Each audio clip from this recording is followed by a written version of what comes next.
Password hacking করা হয়, ঠিক আছে।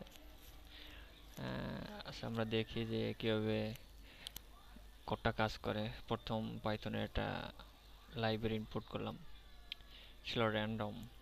র্যান্ডম কিছু ভ্যালু নেবে, সেটার সাথে চেক করবে এরকম। র্যান্ডম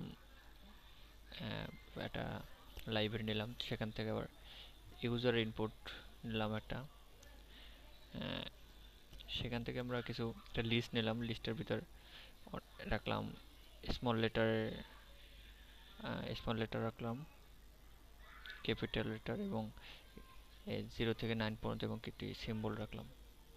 মানে পাসওয়ার্ডে যেরকম দেওয়া হয় সেটা আমি একটা একটা স্ট্রিং এই লিস্ট রাখলাম, ঠিক আছে। সেটা ছোট হাতের হতে পারে, বড় হাত, এবং নাম্বার হতে পারে, এবং সিম্বল হতে পারে। এটা মানে কয়বার সে এই কম্বিনেশন পাসওয়ার্ডটা কয়বার সে কম্বিনেশন চেক করে। প্রথমে ইনিশিয়ালি আমি 0 ধরে নিলাম, আর একটা গেস করবে যে প্রথম এটা এমটি, এটা স্ট্রিং নিয়ে নিলাম যে আমরা কত ক্যারেক্টারের স্ট্রিং দিব, সেই এটা স্ট্রিং আমরা এমটি ধরে নিলাম। প্রথমে আমরা যে পাসওয়ার্ড দিব, ইউজার পাসওয়ার্ডটা, সেটা লেন্থ বের হবে। এটা লেন্থ ক্যালকুলেট করবে। লেন্থটা যদি 6 এর চেয়ে বড় হয় তো একটা মেসেজ দিবে, মেসেজটা দিবে। এবং এখানে হলো মেইন কোর হ্যাক, ঠিক আছে। যে আমরা প্রথম যে দিছি যে পাসওয়ার্ড এমটি, এটা তো এমটি, আর পাসওয়ার্ডের সাথে যদি না মিলে ততক্ষণ লুপটা ঘুরবে, ফর হোয়াইল লুপ। আর যদি মিলে লুপ থেকে বের হবে, এবং এইটা এইটা প্রিন্ট করে দিবে। এখন আমরা আসি মেইন লাইনে কীভাবে কী কাজ করে। প্রথম তো এটা এমটি, ভিতরে ঢুকলো। ভিতরে ঢোকার পর র্যান্ডম, এটা র্যান্ডম চুজ একটা ফাংশন, বিল্ডিং ফাংশন পাইথনের র্যান্ডম লাইব্রেরির ভিতরে। সেখানে ক্যারেক্টার আমি লিস্টে ঢুকাই দিলাম, সেখান থেকে ও কিছু ক্যারেক্টার নিবে, ঠিক আছে। বা লিস্ট মানে কিছু স্ট্রিং, একটা স্ট্রিং নেবে, কিছু ক্যারেক্টার নেবে, স্ট্রিং নেবে। একটা লুপ নিলাম, লুপের ভিতর কি করলাম, লুপের ভিতর করলাম যে ইউজার যে ইনপুটটা দেবে ওইটা লেন্থ বের করবে। লেন্থ বের করার পর যদি আমি যে পাস যদি আমার নাম দিই, আমার নামের ক্যারেক্টার হলো যে ASLM, পাঁচটা, তো লেন্থ হলো 5। আর এখানে আমি যেহেতু কোনো ভেরিয়েবল ইউজ করছি না, এই জন্য দিই না, এটা এই রাখছি, ঠিক আছে। আর ও পাঁচটা বলতে এ নিবে, তারপর এখানে রাখবে, বি নিবে, মানে 5বার এই লুপটা করবে। যেহেতু আমার লেন্থ যে পাসওয়ার্ড দিয়ে সেটা হলো 5, এই জন্য একটু লেন্থ 5বার, 5বার নিবে। 5টা নিয়ে একটা স্ট্রিং বানাবে, যাতে 5টা নিয়ে স্ট্রিং বানাবে, এবং আমার যে এবং স্ট্রিংটা এখানে থাকবে, এবং সেটা অ্যাটাচ হচ্ছে একবার। এবং সেটা যদি এইটা হচ্ছে যে বারবার যদি যদি আমি প্রিন্ট করতে চাই, সেটা কয়েক কোটি বার হয়ে যাবে। তাই কয়েক কোটি বার তো প্রিন্ট করা যায় না, এই জন্য আমি 1,00,000 বার যদি হয় কম্বিনেশন, এই কম্বিনেশনটা যদি 1,00,000 বার হয় তাহলে একবার প্রিন্ট করবে এটা। আমি 1,00,000 না, আমি 10,00,000-এর মধ্যে একবার প্রিন্ট দেখাই। আমি আরেকটা শূন্য বাড়াই দিই, ঠিক আছে। যখন 10,00,000 হবে কম্বিনেশন, তখন আবার এটা প্রিন্ট করে দেখাবে যে 10 কতবার কম্বিনেশন হয়েছে। এবং আলটিমেট এই লুপটা যখন শেষ হবে তখন এইটা প্রিন্ট হবে। যখন মিলবে না, যখন আমি আমার নামটা দিলাম তখন আবার লুপ আসবে, এখানে আসবে, আবার এই আমার নামের 5 ক্যারেক্টার, আবার 5টা ক্যারেক্টার নেবে। তখন আবার এখানে অ্যাটেম্প 2 হবে, তখন আবার যদি 1,00,000 বার হয় তখন এটা প্রিন্ট করবে। আর না হলে লুপ ঘুরে আবার আসবে জায়গায়, করতে করতে করতে করতে ও যতটা কম্বিনেশন লাগে ও নিবে। এখন আলটিমেট আমরা এটা রান করে দেখি এটা কতটা কম্বিনেশন লাগে, ঠিক আছে। আমার নামটা দিয়ে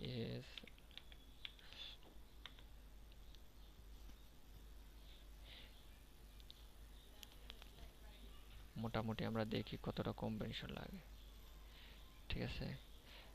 তাহলে যেহেতু আমি 10,00,000 দিছি, এই জন্য মানে মোটামুটি কমে প্রিন্ট দেখাবে। আর যদি আমি 1,00,000 দিতাম তাহলে দেখা যেত অনেক হিউজ পরিমাণ, এই জন্য সোলো কাজ করতেছে, ঠিক আছে। আর যদি আমি ছোট নাম্বার দিতাম 1,10,000 দেখা যেতে, প্রিন্ট করতে থাকতো শত শত। এই জন্য চেক, যেহেতু 10 লাখের চেক হচ্ছে, এই জন্য প্রিন্ট আস্তে আস্তে হচ্ছে। কম্বিনেশনটা 10 লাখ পর পর যে কম্বিনেশনটা হচ্ছে, এইটা কম্বিনেশনটা দেখা যায় 10 লাখ পর পর কম্বিনেশনটা। এর ভিতরে হয়তো 10 লাখ কম্বিনেশন দেখাচ্ছে না, শুধু 10 লাখ নাম্বারটা কম্বিনেশন দেখাচ্ছে। আলটিমেট আমরা দেখি কতবার কম্বিনেশন হয়।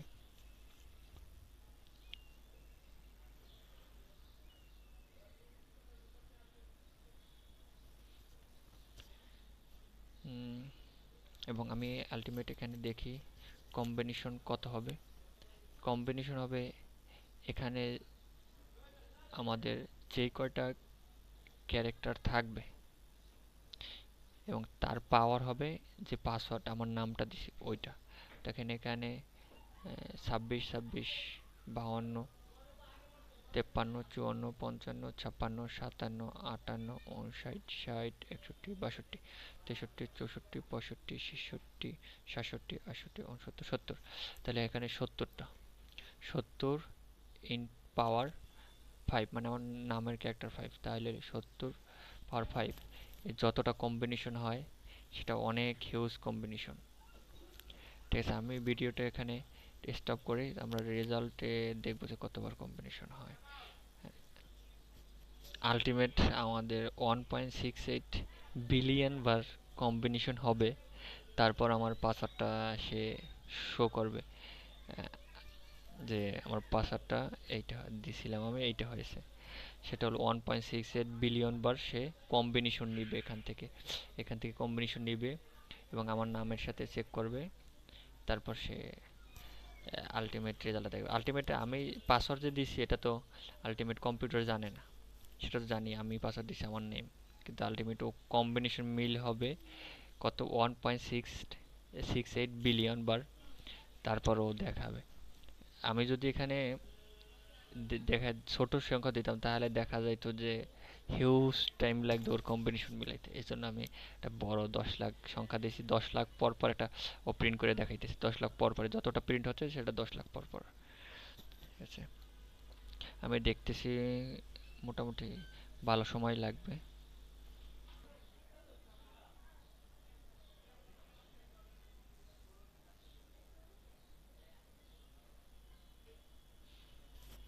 আলটিমেট এখনো চলতেছে কম্বিনেশন, রেজাল্ট আমরা আশা করি পাবো।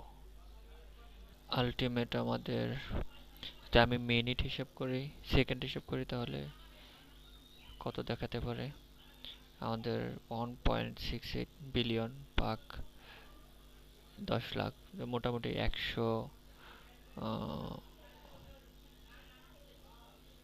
168 সেকেন্ডের মতো। এটা মানে মেনলি আমরা অ্যাজুম করে বললাম। ঠিক আছে, আর 840 মিলিয়ন বার এটা অ্যাডাপ্টার দেখাবে। এখন পর্যন্ত রেজাল্ট আসছে না, দেখা যাক কি হয়, রেজাল্ট কতক্ষণ পর আসে। আমাদের মোটামুটি অ্যাডাপ্ট হবে যে 840, মোটামুটি হয়েছে যে 490। এখানে আমরা ওয়েট করি কতবার হয়। মোটামুটি আমাদের 1.68 বিলিয়ন বার কম্বিনেশন হবে, আর অ্যাডাপ্ট হবে যে 840 অ্যাডাপ্ট হবে। ঠিক আছে, মোটামুটি আমরা পেলাম 500 পেলাম, এখনো 300 পর্যন্ত চলবে। তাহলে মোটামুটি আমি ভিডিওটা পজ করি, আবার কিছুক্ষণ পর আপনাদের দেখাবো যে কতক্ষণ হয়েছে, ফাইনাল রেজাল্ট পর্যন্ত আমরা দেখবো। ঠিক আছে গাইজ, এটা আরও দেখাবে, সেটা অনেক হিউজ টাইম লাগবে, যেহেতু 5 ক্যারেক্টার দেওয়া হয়েছে। আপনারা 2-3 ক্যারেক্টার বা 3 ক্যারেক্টার নেওয়ার চেষ্টা করবেন। আপাতত আমি এখানেই রাখি, ফাইনাল রেজাল্ট আসতে অনেক সময় লাগবে।